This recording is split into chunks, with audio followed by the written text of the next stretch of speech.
Nahati na po mga idol. So hindi po tayo mabukya sa malaking isda ngayong araw, pang 5 araw po natin. Mangyayari biraw na ha. Ada ko tuwa ko. Ada ko to. Ito ko ha. Lawas.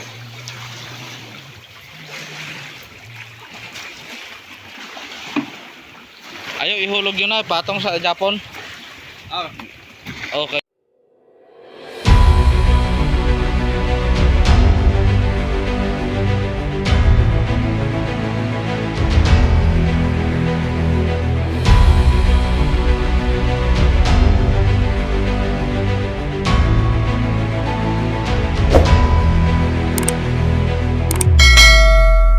Panimagong umaga at panimagong video naman natin. Magandang umaga pala sa inyong lahat dyan. Kumusta po kayo? Kumusta po sa lahat ng mga sulit na mga supporter ko, sa lahat na lagi pong nanood at lagi pong nagbaybay sa aking mga video. Magandang umaga po mga idol. Sana ngayong araw nasa okay lang kayo. Ngayon po mga idol, kahapon di pa nabanggit natin kahapon na kagabi na lumipat tayo ng payaw. Kaso lang hindi natuloy mga idol. Lumipat tayo ng area.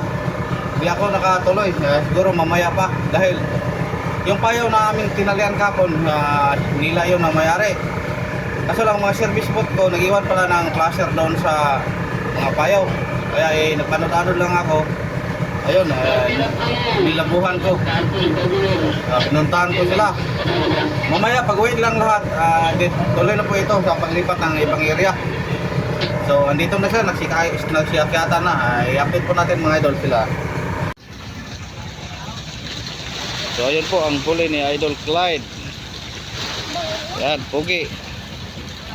Idol, sira yung kamay ko. Tuloy na po ito. Dahil ito, medyo matumal na po. Tapos mamaya, pupuntahan na naman ito ng may-ari. Ito na naman ang susunod na hilain. Ano na nga? So, ang hindi pa umuwi si Idol Toto at si Joshua Atan. Yun na lang. Dito po tayo tatako mga idol sa bandang southeast. Sabo tayo ng mga 30 milyas. Sana makakita po tayo ng payaw dyan na ating mga lokasyonan.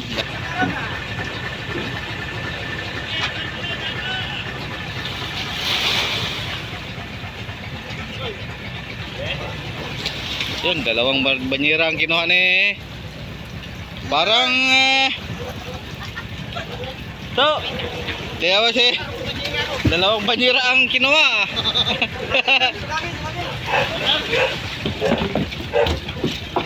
So kung hindi lang mabukya, okay na yan mga idol. Kalmada na ang kanilang mga huli dahil ilang araw na po ito binakbalikan ng simula na tayo po ay nakarating dito, lagi po itong pinuntahan ng mga service boat. So ngayon po ang pang-5 araw natin. Sana hindi tayo mabukya mamaya.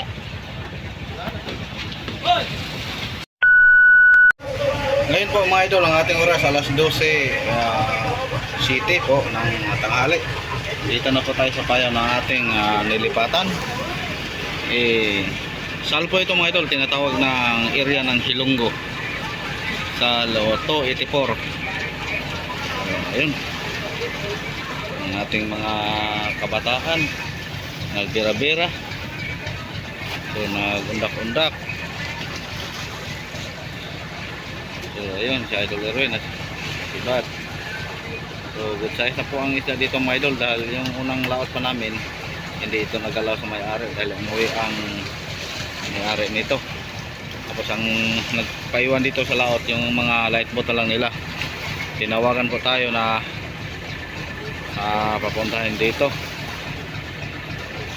So andito na po tayo. Tapos ang ating mga service boat, ayun na, nagsurvey na sa paligid kung sakaling para malaman mga idol na kung may laman bang mga sa mga gilid nito. Ayun, kamay-may mga talunggong ang kumain.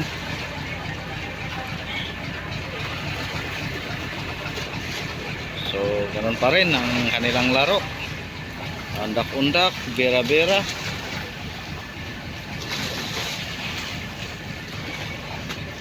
Sana ngayong araw makadagdag tayo ng malaking isda mga idol. Ngayon po ang panglimang araw po natin. Malapit na po tayo nakapuno sa pangalawang bodega. Kung ngayon hapon mga idol, pag makikita sila ng mga payaw na mayroong mga maraming apong makaboylo, mapalutaw na po natin yung pangalawang bodega natin. So hintay-hintay lang tayo mga idol.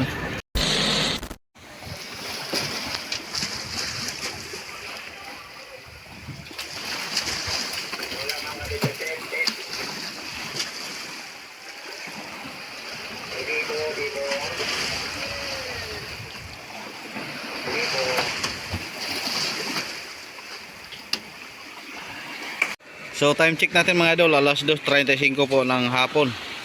Ngayon po si Idol Atan nagbirada na. Ilo Pinto na o Malasugi o Blue Marlin. So ayun, sa malayo. Hindi pa natin masyadong masom mga idol. Ayun. Sana may sampa mga idol. Dahil wala pa tayong update na Malasugi ngayong araw o Yelo Pinto na. Pero sa maliliit hindi pa na tayo lugi. Dahil yung taga Madirbot natin tig isang banyera na. Yung wala pa karating dito kay Idol Erwin, puno na po ang kanyang lagayan na 60 plus mga size niya. Sigurado na pang bahay kubo. Pati si George. Diferensya lang kay George mga idol, kay tilang natin, baka huwag kang tulog-tulog pag ikaw mag bira-bira. So ayun ang mga kabataan, no? Tuloy pa rin ang kanilang bira-bira. Kape muna dahil oras ng break. Ma-shout out sa mga kaibigan nyo dyan sa Mandawi.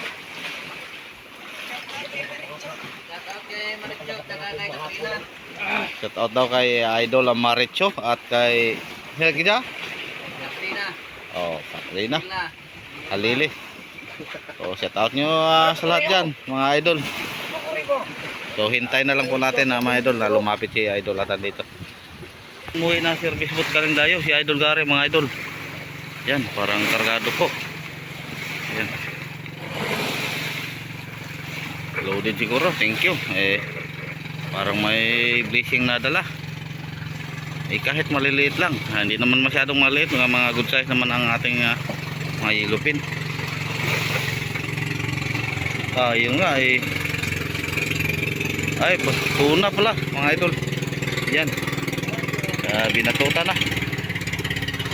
Tuna pala. So, dito na si Idol Gare. So mag-ayuda po tayo mga idol para mahirapan pag-akyat. So andito na po si Idol Gare, kasampat na. Yan, isang banyera po. Sobra ang kanyang huli. So nakakita siya ng batang, kaso lang binunggok. Inatake ng black dolphin, tinatawag namin bunggok mga idol. Kaya iniwanan na lang niya, pumunta siya sa payaw. Yan, babalikan niya yung payaw na kanyang puntahan para malagyan po ng kipat-kipat o flasher.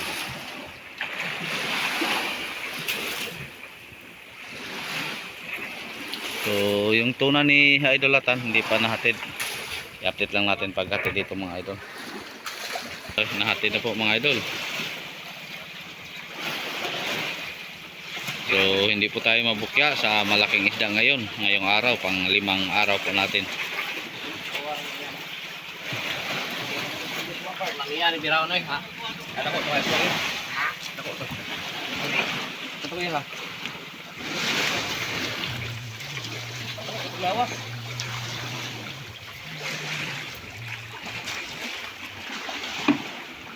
Ayaw ihulog yun na patong sa Japon. Okay, para umukuha og guys, kot-kot ra gyud kilid guys. Ug mulalom na kayo mo na ipaghulog na po sa kwan para di ni siya matandog sige ba. Malalom na kayong ice kot-kot, usa po ipanghulog ng dagko. So ayan mga idol, dahil wala pa tayo bakanting bodega, yan hinukayan lang ang yelo natin sa gilid, tapos ilagay ang mga malaking isda.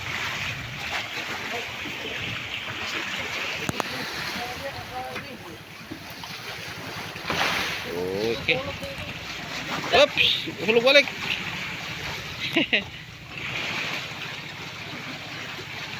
So ayan, thank you. Mga 30 plus, malapit pong mag 40. Okay na po, sana madagdagan pa. So kuha muna tayo ng ribbon mga idol. So may umuwi naman mga idol, si Buddy at si Toto, Jire Masokol. Yun.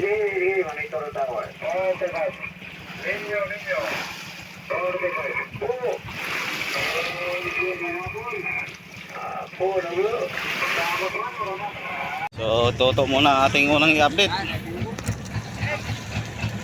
Yun, may sobra pa sa kanyang luwang at puno pa rin ang kanyang lagayan. So si Buddy naman sa kabila, tingnan natin mga idol. Ayun, ganun din, hindi siya nakapuno mga idol, pero mas malaki po itong kanyang lagayan dahil 200an po ito. Idol Toto 120han lang, pero marami, may sobra siya sa luwang. So okay na po ito.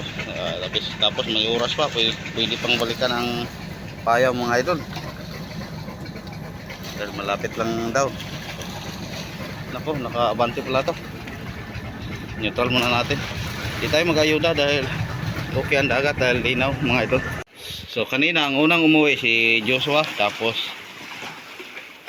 naka isang banyera si Idol Atan, dalawang banyera, pangatlo po si Gary, isang banyera kalate, isa yun si Buddy, mga dalawang banyera. Okay na po ito mga idol kung ganito lang palagi. Lalong mas okay mga idol kung ganito palagi po ang weather natin. Pero kanina sa patungop kami dito lakas ng ulan, pero linaw lang. So ayun, hintayin na lang natin si Toto, Claro, siya Toto Hansel na siya na lang po ang hindi naka-remit. Toto at si sino ba? Dondon, si Kanil.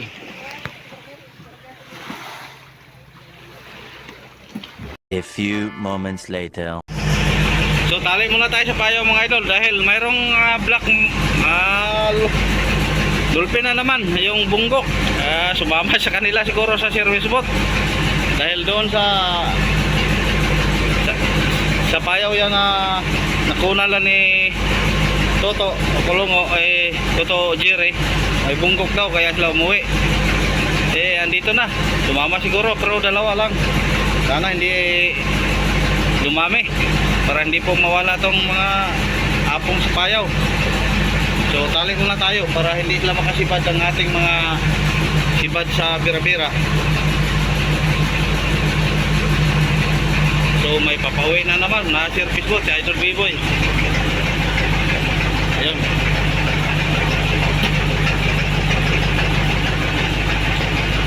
So limit, siguradong may dala din mga idol dahil tubog po nga niya service boat.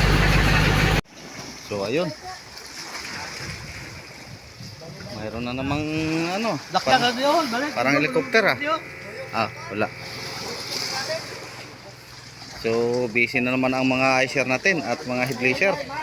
Siguro hanggang lubog ng araw mga idol.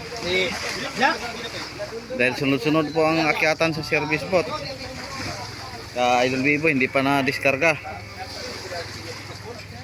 So tutulong ko tayo sa pag-headless, sa pagkuha ng mga bituka mga idol para madali. So ayun, may bagong dumating na naman.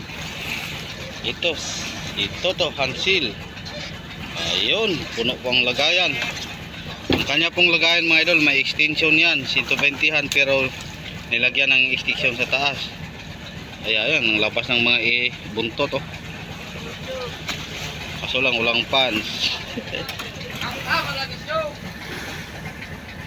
Yun.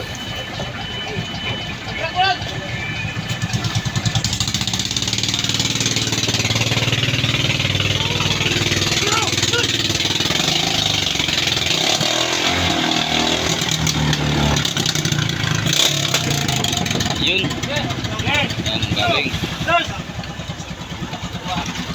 Ah, ang loaded nga. Damyan gino sa kabuk. Ang loaded nga cooler, puno yun. Ang galing.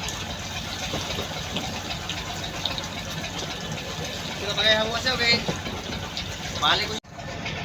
So ayun, shout out pala sa ano ni Chip. Kahit walang malaking isda pero ang daming huli. Mangawat mo na kay Robert ah. Loaded yan nakalagayan. Siguro ang laman yan mga idol mga 150.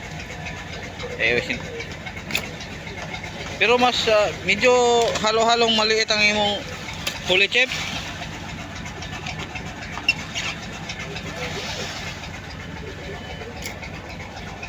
So ayun, thank you.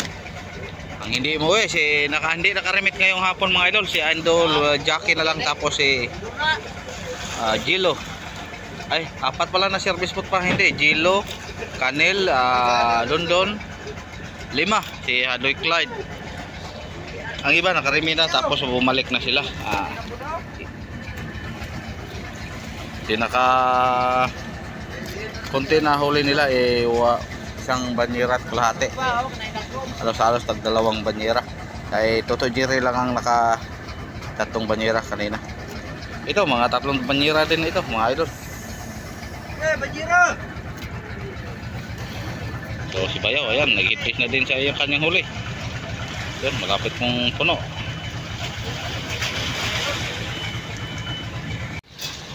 So ayun po mga idol, malapit na. Siguro pag-uwi sa lahat ng service boat mamaya mapapalutaw na po ito natin. Yun, no? Tapos may 5 service boat na hindi nakaremit simula kaninang tanghali. Thank you. Idol, ayaw daw umandar ang crusher. Talas naman siguro ang mga ipin nyo. Hindi pwede wala tayong crusher mga idol dahil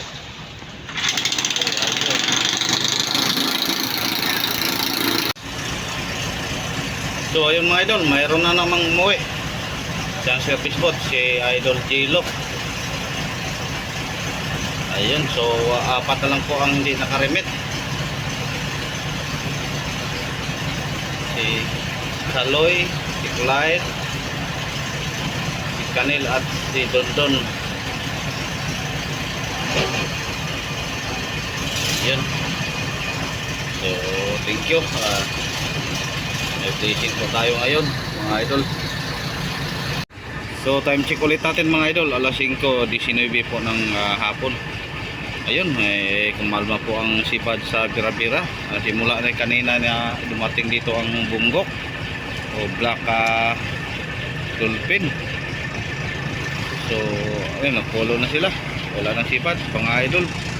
Kaya tali na lang tayo sa payaw para po yung taga Munerbot makapagtimbang na sila sa kanilang mga huli.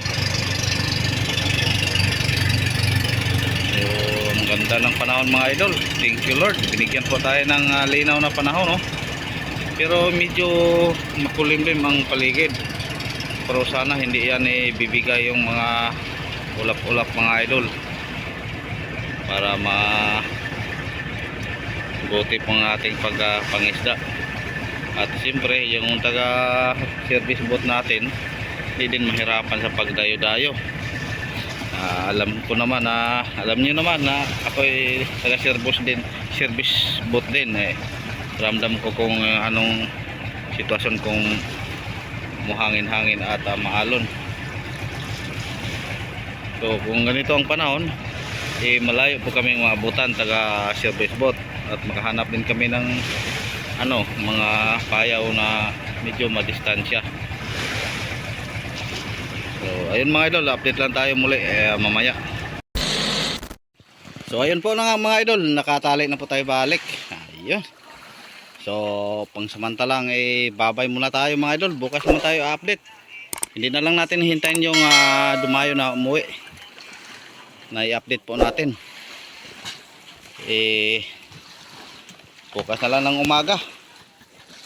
Pero tulad ng sinabi ko kanina mga idol, pag may blessing din sila sa pag-uwi, mapalutaw po natin yan, yung ating buliga. So ulitin ko, maraming salamat po sa inyong walang sawang suporta. Ingat-ingat po kayo palagi mga idol. Sa hindi nag-skip ng ads dyan, maraming salamat din.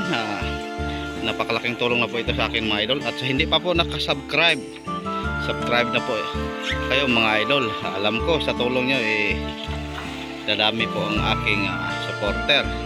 So hindi man ako makasalamat ang isa-isa sa inyo mga idol. Diyos na po walang kumante sa inyo. Ayun, magandang gabi po sa inyong lahat. God bless. Ingat kayo. Bago.